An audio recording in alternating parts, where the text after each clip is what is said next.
It is the last day of the year. It is New Year Eve. The next day, the world will be celebrating New Year. So obviously, there was a lot of celebration. The streets, people were happy. They were buying things. They were enjoying. They were having fun. That is the time, and it was bitterly cold. So it is cold here in India. So obviously, in temperate countries, people were having a very good time. But what does this say? In the cold and gloom, a poor girl walked bareheaded, barefoot through the streets.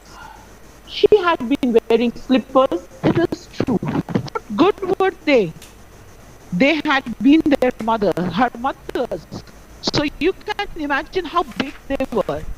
The little girl had lost them as she ran across the street to escape.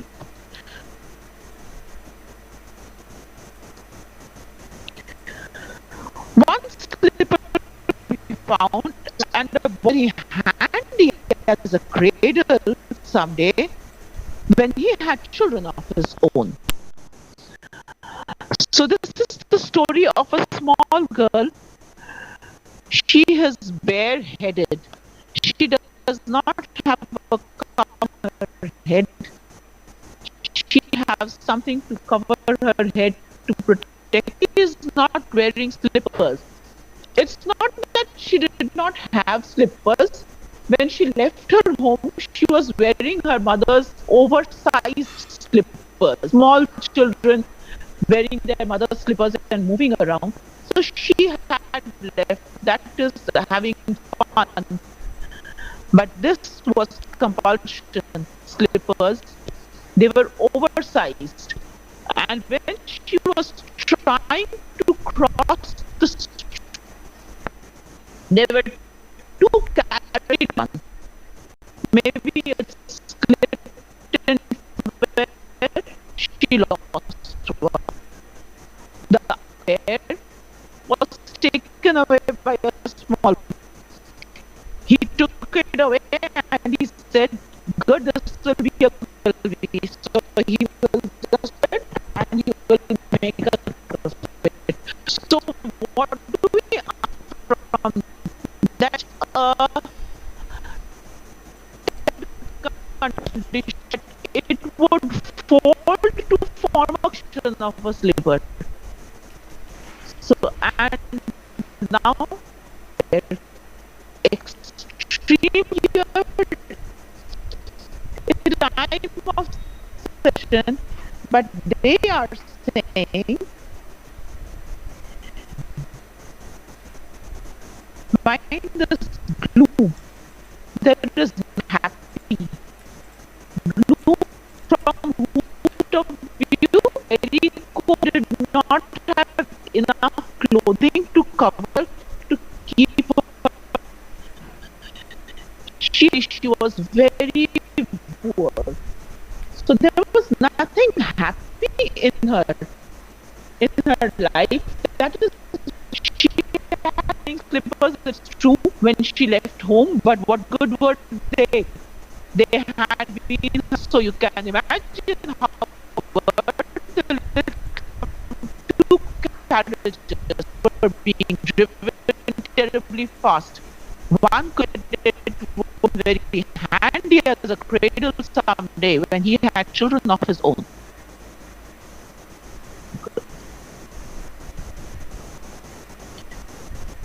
So this is the sad condition. So the little girl walked about the sword and blew it. So the little girl was walking the tree on the and blew old apple of them in her hand. Nobody any, no one had given her a penny. She along, shivering, poor thing.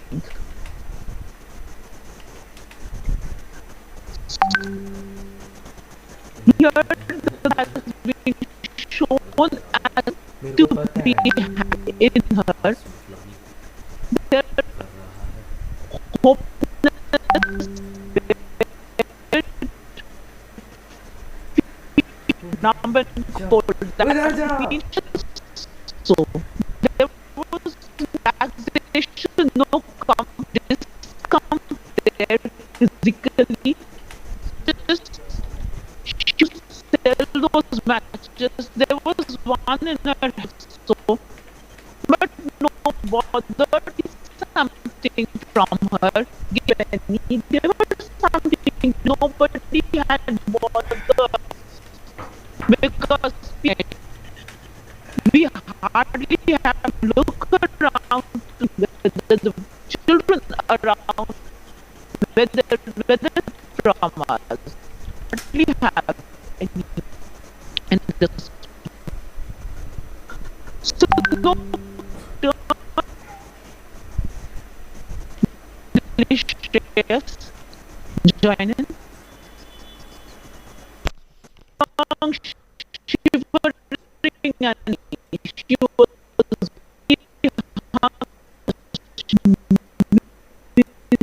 misery.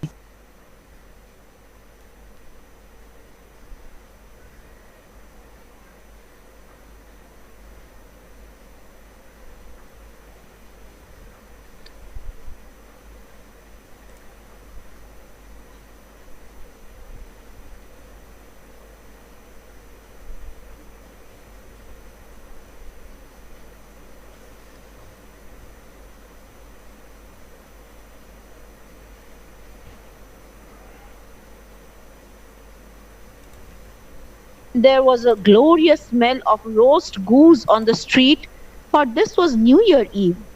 She could not think of anything else. So, this little girl, as she walked around, it was gradually getting darker. It was dusk.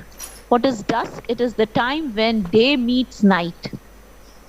And in the dusk, lights were gradually being lit, the windows were shining, and what was very significant was the smell of roasted goose.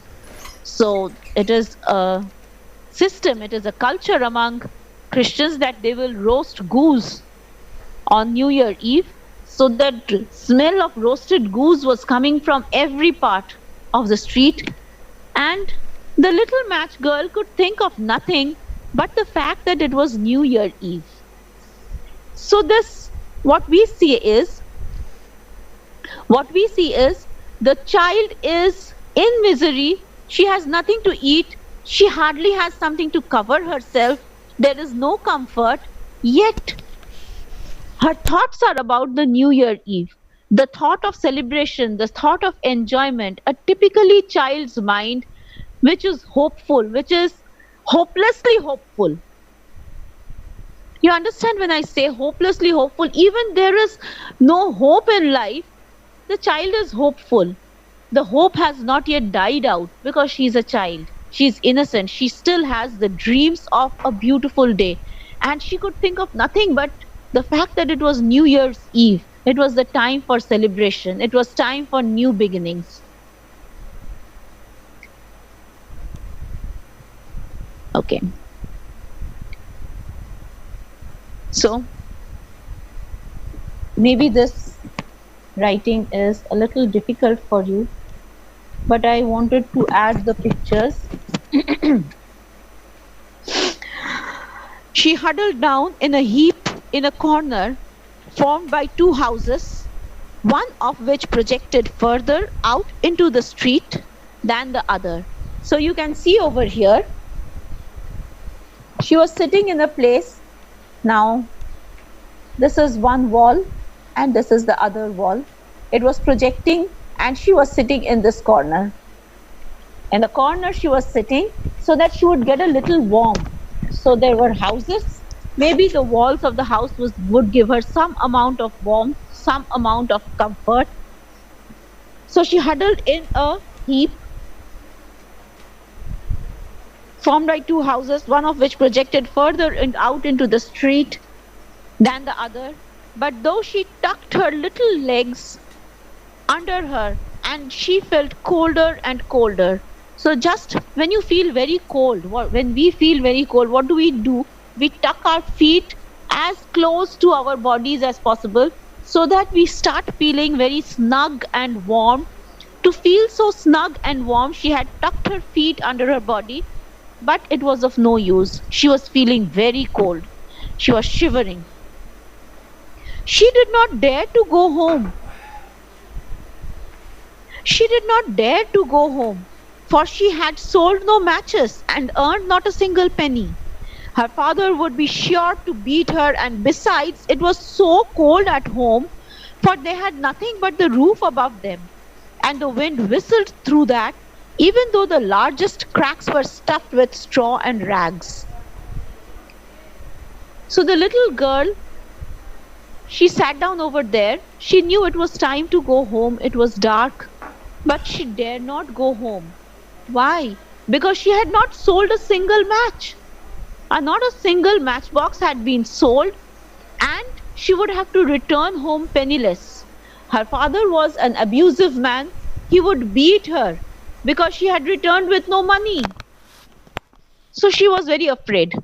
That was one major reason. The second reason she did not want to go is her house was not comfortable. It was almost open. There was a roof. There were huge holes and openings on the roof. So their parents must have tried to stuff straw and all those things to close them. But it was hardly of any use. Cold wind used to blow through the house.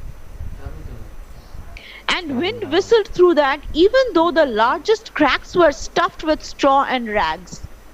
Her thin hands were numb with cold.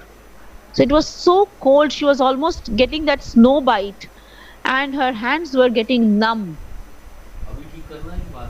If only she dared to pull out one match from the packet, strike it on the wall, and warm her fingers. So one thing came to her mind. If only she would strike one match, the light, the warmth, maybe she would feel better. So should she? Should she not? She was in dilemma because she was afraid. She was extremely afraid because even without selling a match, how could she use them up? Her father would really beat her up. She pulled one out.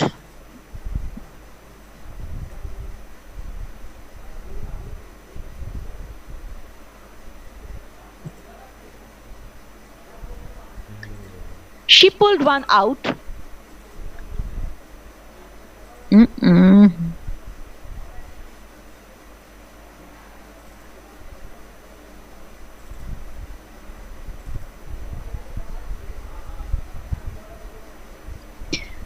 Okay, she pulled one out. Scratch!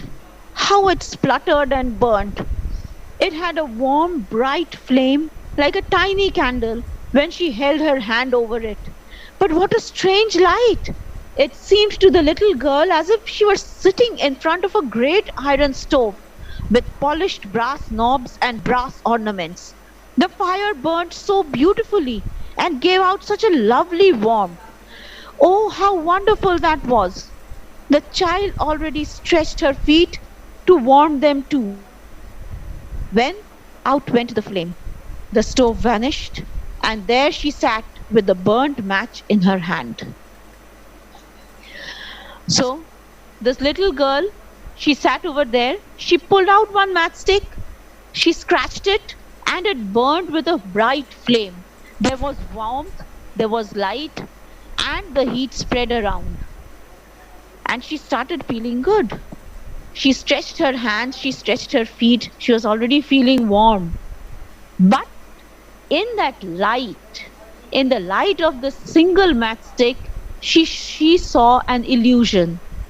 She could see something beautiful happening in front of her. What did she see? She saw a brass stove.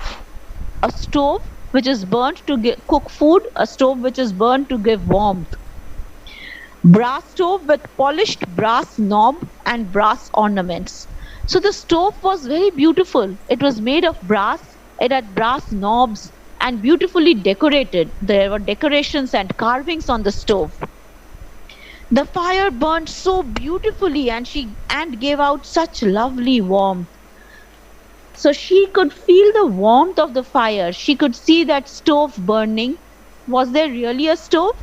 No, it was an illusion. It was an illusion. She could see that in the light, made of brass, and it was burning, and she could feel the warmth and she could really feel it. She stretched out her hands, she stretched out her feet, and then the match went out. The child had stretched her feet to warm them too. Out went the flame. The stove vanished, and there she sat with burnt match in her hand. The stove vanished. With the light gone, the stove also vanished, and the little girl was sitting over there with a burnt match in her hand. There was nothing else in her hand, and nothing else around. All that illusion, all that beauty, that warmth was gone. Now, why did this girl see this illusion? It was because she was feeling extremely cold, and the little warmth from that match made her feel that as if she was surrounded by all things that is warm and lighted, all things that can give her warmth, that can give her comfort. And that is why in the light of the matchstick, she could see a stove which was giving her warmth. Now she stretched out, she was feeling a little more comfortable now, a wee bit more comfortable because of the light. Now, when you take a first step, you are not afraid to take the second. She struck another match. Yes, Ashutosh, you have any problem, child? Ashutosh?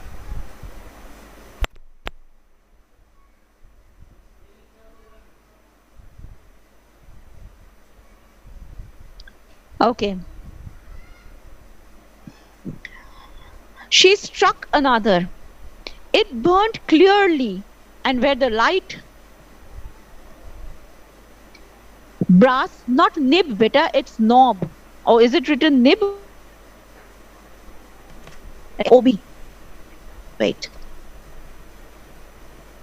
Knobs.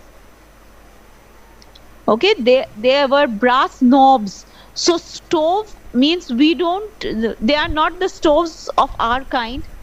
These stoves had knobs with which you could adjust the flame, and brass ornaments meant that the stove was beautifully decorated. There were perhaps plates with decorations, brass decorations, which made the stove look beautiful. So she was thinking about warmth, and she got the warmth. Now she struck another. It burned clearly, and where the light fell upon the wall, the bricks became transparent like gauze, and she could see right into the room where a shining white cloth was spread on the table. It was covered with beautiful china, and in the center of it stood a roast goose stuffed with prunes and apples, steaming deliciously. And what was even more wonderful was that the goose hopped down from the dish, waddled across the floor with the carving knife and fork in its back, waddled straight up to the poor child. And then out went the match, and nothing could be seen but the thick, cold wall. So over here she struck another match. It burnt clearly, it burnt brightly, where the light fell upon the wall. The bricks became transparent. For her, she was sitting in the corner, she was huddling in the corner, and suddenly the bricks became transparent, and she could see through the bricks into the house. And what was there? There was a white, shining tablecloth placed on the table, and there were all sorts of things. Beautiful chinaware, beautiful cutlery on the table, and in the center was a roast goose. Remember, she could smell roast goose, and it was something she felt very nice about. She could not think about anything else. And now she could see that roast goose in front of her through the transparent walls, and it was stuffed with apples, prunes, looking so delicious, so beautiful. And what happened? And then suddenly something wonderful happened. The goose, which was stuffed, suddenly hopped out of the table, took took a knife and a fork, and came waddling. Waddling is walking like a duck. Have you seen a duck walking with webbed feet? It has a little walk like that penguin type walk. And it came waddling across the floor towards the little match girl, offering her, "You can eat me now." And then out went the match. What is it? Was it really happening? No. The girl was so hungry, and yet there was that grain of hope in her. She had not lost hope in life. She knew something good would happen with her. She would get all that she wanted. And hence she was seeing that illusion that there was a goose on the table. It was stuffed with apples and prunes. The goose was coming, it was walking. She was so hungry that the food started coming to her. And then out went the match. So you can see the illusions she was seeing was related to what she felt. So I think I should stop here because you'll be having the second class. Ma'am, it's on 11. It's from 11. Okay. Ma'am, Would you 10:40. 10:40? Yes, it is from 10:40. Okay, you join the second class, and I think we will have English class again next week. So we can have it next week, or if you decide on a time and date before that, we can have a class to finish the chapter. Okay? Decide amongst yourselves and let me know. Okay? Yes. Okay, children. Okay, children. Thank you, ma'am. Bye, beta. Bye.